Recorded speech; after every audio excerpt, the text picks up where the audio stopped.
Welcome back everyone for an exciting guide on Stormclaw 2.0. With some simple changes, we've increased the damage, gained more health regen, improved mobility, which has also led to additional survivability, and we're just absolutely shredding the enemies, including bosses, for some easy and incredibly fun speed clears on tier 75. At the end of the video, we'll cover some tips to improve your gameplay with this or even other builds that have some overlap with Stormclaw. Long story short, 2.0 is even better than the original version, and the build is still highly accessible for all players since the seasonal bosses drop uniques, so let's check the changes out. The first change is in the Vampiric Powers, which are the foundation of what makes this build so much better this season. We've swapped Metamorphosis into the build, replacing Infection. A little known fact about this power is that it actually increases your evade distance.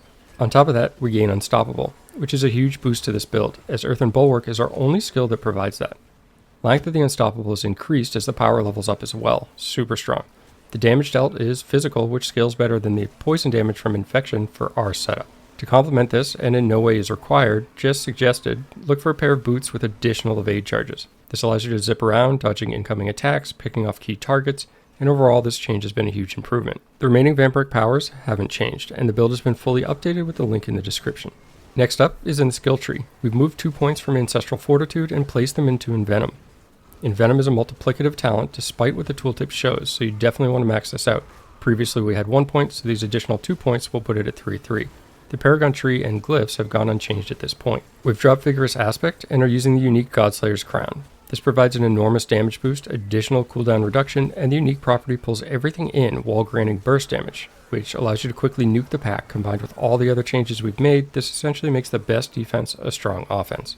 Spirit Boons have gone unchanged, and although included in the D4 Build's link, I didn't show them on screen, so you can see what is suggested here, and I'll circle around them since it may be difficult to see, especially if you're viewing on mobile.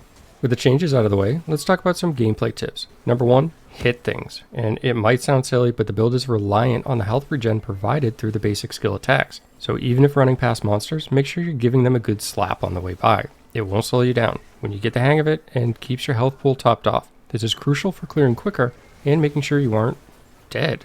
Evade.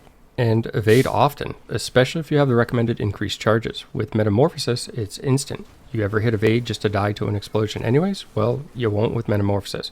And this adds up to a lot of avoided damage, even when things aren't exploding. You can dodge large hits, stuns, crowd control, you name it. Take advantage of this mobility. It makes the playstyle more fun and exciting, which are just bonus perks to additionally being better.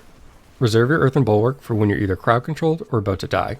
And this is easier said than done. It's tempting to mash it as soon as you see your health drop, but the reality of this build is you have so much health regen when you hit that if you don't get one shot, you can basically top yourself off instantly. And using Earthen Bulwark will shift you out of Werewolf, where we've got a lot of bonuses applied for things like damage reduction, so you might actually do more harm than good. You'll get better with practice, as long as you're aware of the concept, which you now are. Blood Howl is a better heal than our potion, and with lots of cooldown reduction, it's frequently up. It also provides a DPS increase, so make sure you're using it both offensively and defensively for the best results. The most vulnerable time for this build is before you start attacking. For example, as you're running up to the mobs or you first enter a room and open a door, make sure you're attacking everything in sight, or using your mobility to avoid anything possible until you're ready to engage. The original guide, where you can apply all these changes, and the D4 Builds link are in a pinned comment. As always, thanks for taking the time to watch, and I hope the improved version helps you progress even quicker.